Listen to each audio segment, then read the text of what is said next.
Hey guys, welcome to this tutorial where we'll explain you how you can send a payment to the US using Wise. So let's jump right into it. First, open the Wise app or website and log into your account. Once you're on the main page, look for the Send Money button and click it. In the section where it asks who you're sending to, choose Send to another person.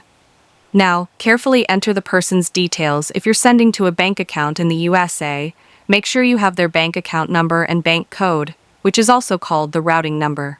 After that, select the type of currency you want to send and enter the amount. Wise will instantly show you the exact charges, the exchange rate, and the amount your recipient will receive, so you know exactly what's going through. Next, choose how you'd like to pay. You can use a debit card, a credit card, or a direct bank transfer.